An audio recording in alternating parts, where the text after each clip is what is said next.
What have we got here? This is a Sabina juniper. Sabina junipers are junipers that grow in Europe. They are found in most of the mountainous regions of Europe, in the Alps, in the Pyrenees, and as far as the Balkans, I believe. And it's a type of juniper not dissimilar to the common juniper or even the rigida, with very dramatic driftwood and trunks. So these are found naturally in the mountains. So this is a Yamadori tree which I purchased from a European dealer, and I've had it about 11 years, and over the years I've wired it and unwired it, and of course I want to rewire this tree to give it some more definition. So I'm going to show you the before and after of the tree. Let me turn the tree around. This is the back side. The back side is the side that you don't see the driftwood so clearly, and because it's been with me for about 10 or 11 years, there's a lot of debris in the middle which needs to be cleaned out. So the first thing I do when I restyle a tree is to clean the debris off. So we're going to get rid of all the little dead twigs in there, and before we do anything else, that is the first task. So I won't show you me doing that, but when I've cut out all the debris, I will show it to you. It was wired twice before, but I took the wire off last year, but because it's lacking definition, I'm going to rewire this tree. So let me show you a little more. This is what we've done, cleaning the debris out. This is the dirt that comes out of the tree. And if you look at it, all the branches are intact, but they're flopping too much. So I want to take it up a little more like that so that they're not touching the ground. So all these are going to be wired so that they go up. Of course, when these go to owners who don't know how to look after the tree, they think that once the juniper has been sold to them, it'll stay like this forever and a day. They don't realize the importance of grooming it every now and then, cleaning it and looking after it, rewiring from time to time. So this is what we've got to teach them to do. But the tree, as you can see, is very, very healthy. All it needs is a little bit of wire. The crown is very nice. I like to keep the crown full. So, as I said, because I'm filming and working at the same time, I can only show you what I've done after it is done. The main object of this exercise is to lift the branches. Left to their own devices, as I told you, this tree was de-wired a year ago, and we left it to grow freely, but we've got to wire it again because all the branches are dangling down, like these ones here. They're dangling like that. They need to be lifted so that they don't hang like that. So this is what we have to do. You've seen already that I've done it to the right hand side. What I've done here, using the two branch principle, these two branches were wired and then they were lifted up like that. And then again over here, these branches were wired together and then this was lifted up this way. So I've gone through all the branches. See, there's another pair of branches there, and we simply lift it up like that so they don't hang. All these lesser ones have to be wired and also lifted. So it's really, really simple.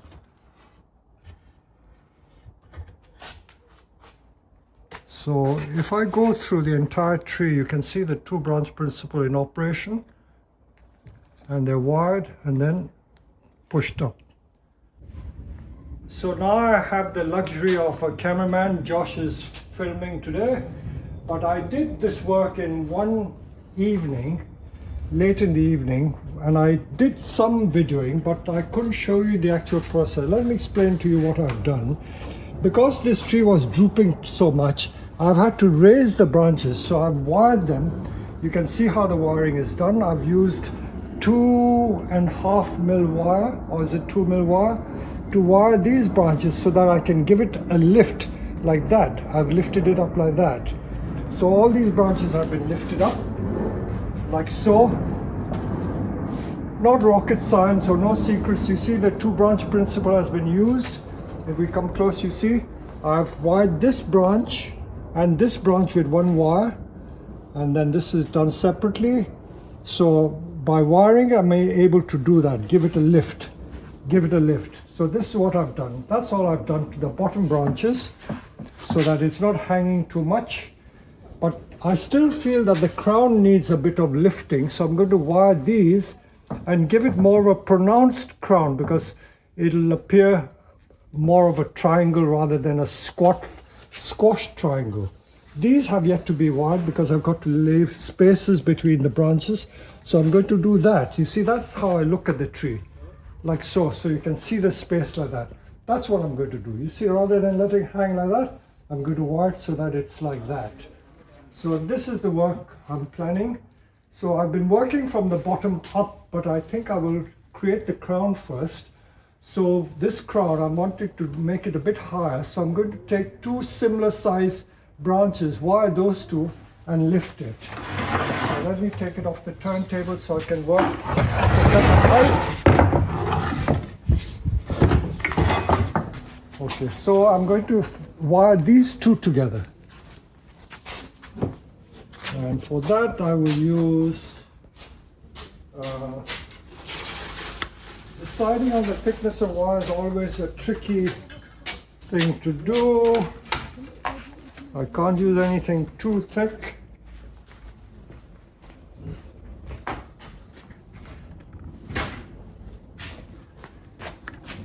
I think I can just use 2 mil wire.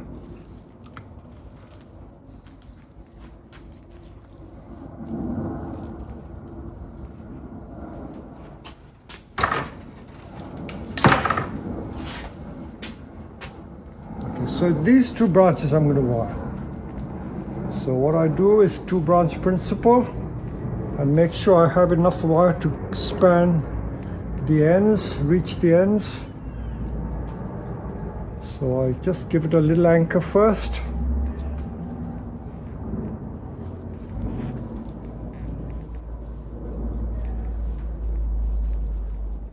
As I said to most of you, there's nothing like practice. The more you practice, the better you get your wiring.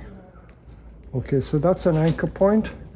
So now let's take it to the other branch.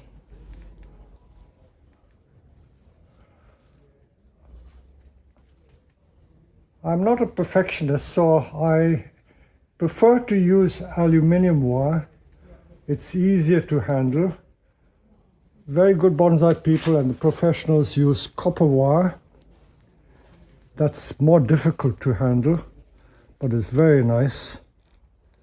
I frankly find it difficult to use. Okay. And most of you must be wondering what I've got this lovely toolbox for. This is an early birthday present from my colleague Tibor. So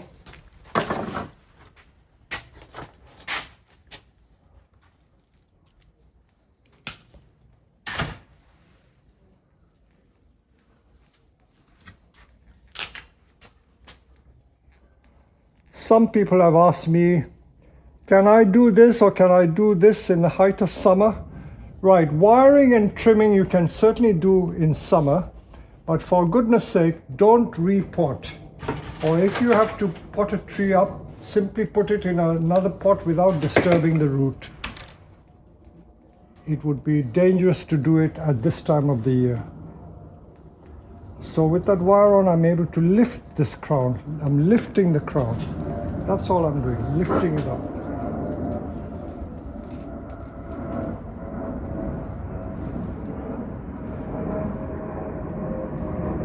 Many tiers on this tree. Some of these branches, if you come close, you must be wondering what are these doing in there. That's doing nothing. So it's going that way, and I don't need it on the inside, so I'm going to take these off. Let me put it back on the turntable so I can get a better view.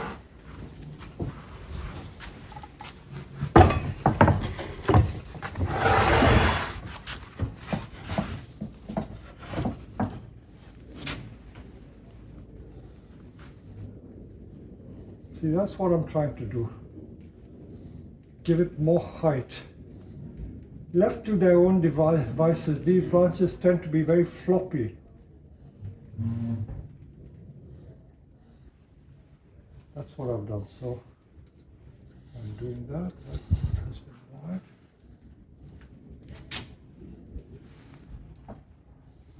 This tree, in fact, subsequent repotting, I could give it a slightly different angle like that. That might make it look better. So what I'm looking for are similar thickness branches so that I can use the same grade of wire for the similar thickness branches. So these two branches are of similar thickness. So I can wire these two together. Okay, so let's use this is 2mm wire again.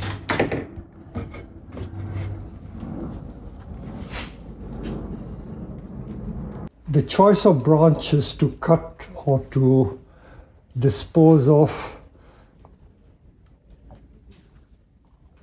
I think the choice of the branches is the difficult thing. Choosing the right branch is important.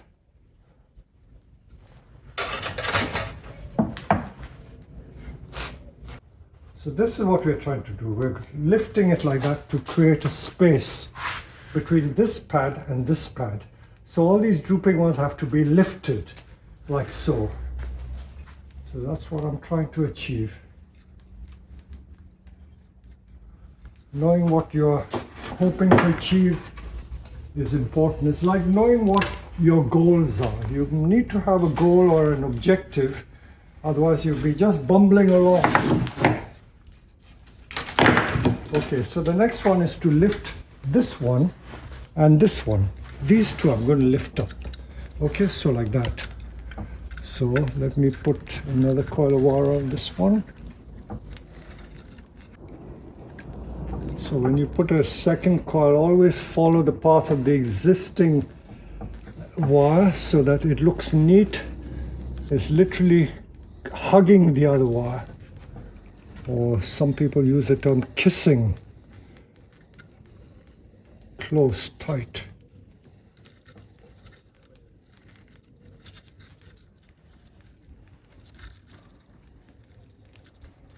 I'm always amazed at how I can judge the exact length of wire to use. In fact, I adjust the spacing of the coil to reach or to utilize all the wire I've chosen to cut. Don't ask me how I do it. I just always manage to judge the correct length of wire to use.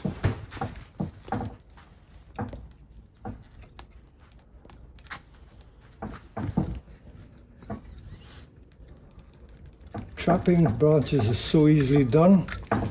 So when you wire, always make sure you're not trapping little branches. So many times I come across people on my class, they're not careful and they end up trapping so many branches of all sorts of species, whether it's picea or juniper.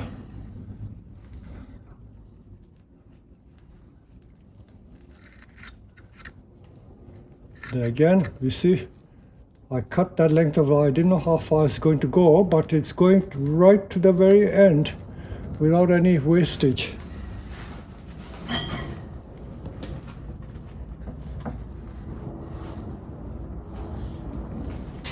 Okay, this is hanging, so I've got to lift this up. Sometimes you feel that there may be more branches than you need. Let me just wire this little one first, and I'll show you what I mean.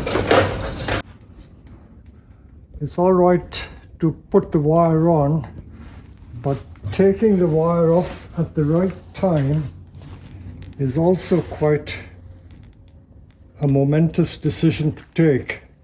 If you remove the wire when the branch has not set, you will be wasting your effort.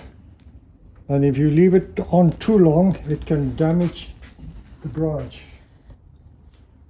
Okay, so that is done. So I've lifted this up. Can you see how I've lifted that? I've lifted it. It's like a kick like that, like at the end of a hockey stick. Now this was the one I can't decide whether to leave or not, because it's right in the middle. I might keep it to give more body, but I also think I don't need it. There's a lot of branches hanging about, because this is going to a customer who likes dense looking trees. They may not like it. This is where paying heed to what your customer needs is very, very important. I know a lot of people say, why don't you do this, why don't you do that? But it's all very well to say that if it's your tree, that this tree has just been sold to a customer. So I have to bear in mind what he likes. I'm also conscious that I have to prune the ends of the shoot so that I get bud back. That means the foliage going further back in the branch.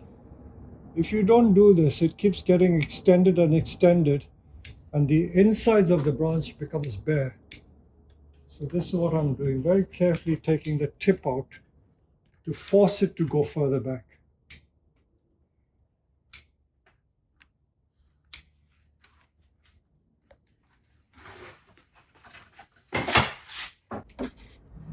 So if you come in here, you see that there's still a lot of floppy branches. These all should be wired.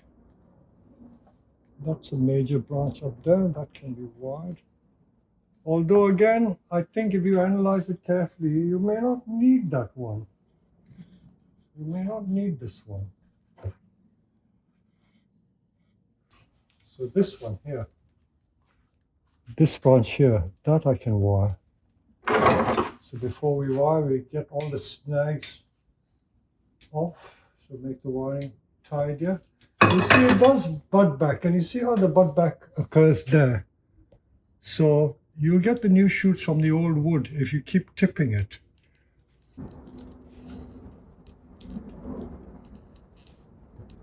Just a few tips where you get these little snags like that. It's worth cleaning it up, makes the wiring easier. All these little snaggy bits, ends of the dead branches. This attention to detail is important. It helps with your wiring.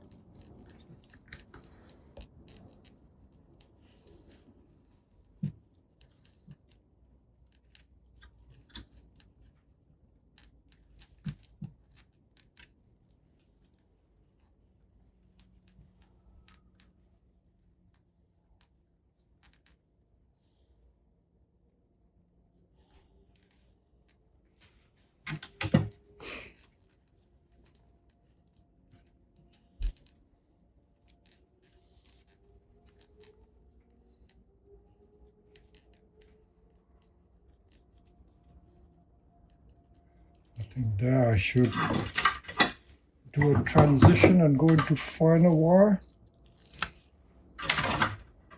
So these have to be wired with finer wire. I will do just that.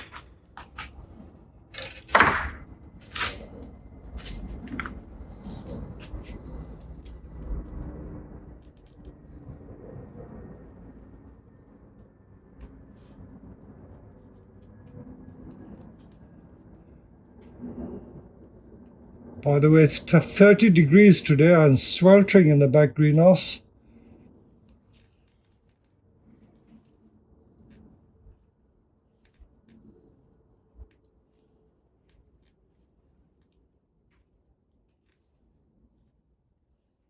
Okay, now let me see how it sits.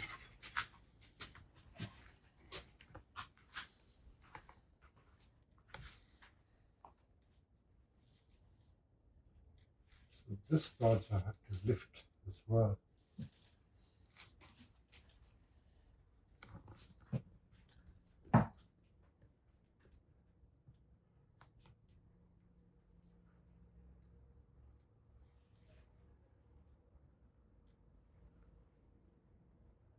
I think these I can just wire the tips of the branches rather than raise the whole thing up. So these I'm just taking pairs of branches and wiring them together.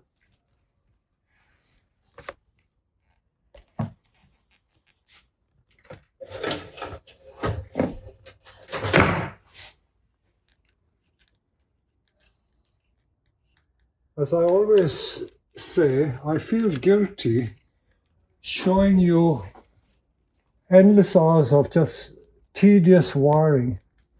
That's why I was quite happy doing it on my own when I had no one to video me. But at least like this, I can explain to you how I'm thinking, all the decisions I'm making.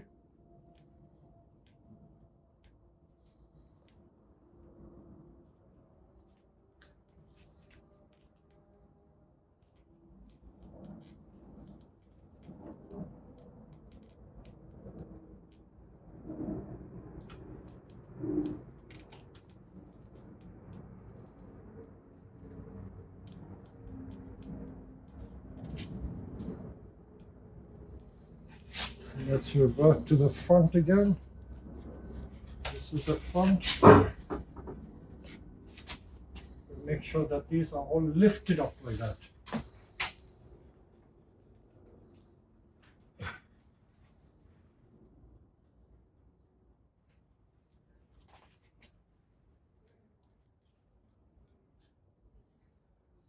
Still some tricky decisions that I've taken. I haven't scabbed the tree. It's so easy to just remove branches that you don't know what to do with, but there is usually a use for it. So don't be too hasty. I know I keep saying you've got to bite the bullet. Sometimes you've got to stop and think as well.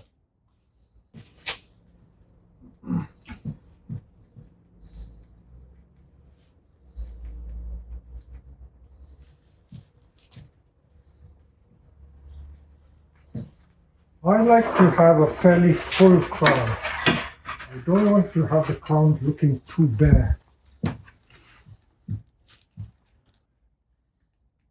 Trees like this, you usually have to wire every single twig. So I've got to decide how far should I take that principle. Do I wire every twig in sight?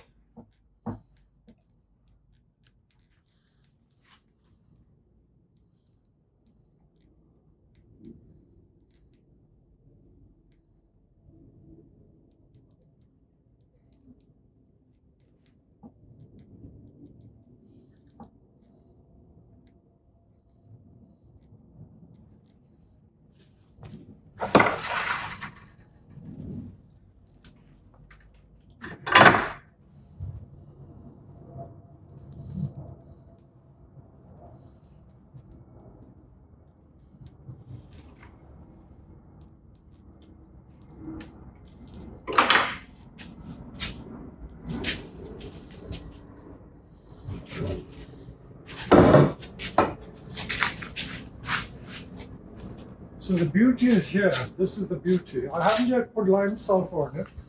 When we lime sulfur it, you'll see a distinct difference in how it looks. So there's some more to wire at the back. I won't show you every single bit of wiring because there's more wiring to do. I could be showing you 16 hours of wiring, but that would be too boring for words. So I think I will ease off for a while and then we'll revert to it when I've done more wiring. So this is as far as I've got. I don't want to overwork the tree. There's enough detail. The tree is clean, tidy. All I have to do now is put a little lime sulfur on it. When I've got my colleagues to put the lime sulfur on, I'll take one more shot. But this is looking very good, and I don't have any qualms about selling it to a customer who wants this tree really badly. So he will have lots of enjoyment from it. Look at that driftwood. I always say that the best things are created by nature. When we try to be so proud that, oh, we created this, we created that, it's not true, because you cannot do what nature can do. So all this driftwood is really nature's work. So I hope you've enjoyed this. At least I was able to get half an hour of detailed wiring to show you what we do. So I'm going to work on some more junipers and you can learn from that as well.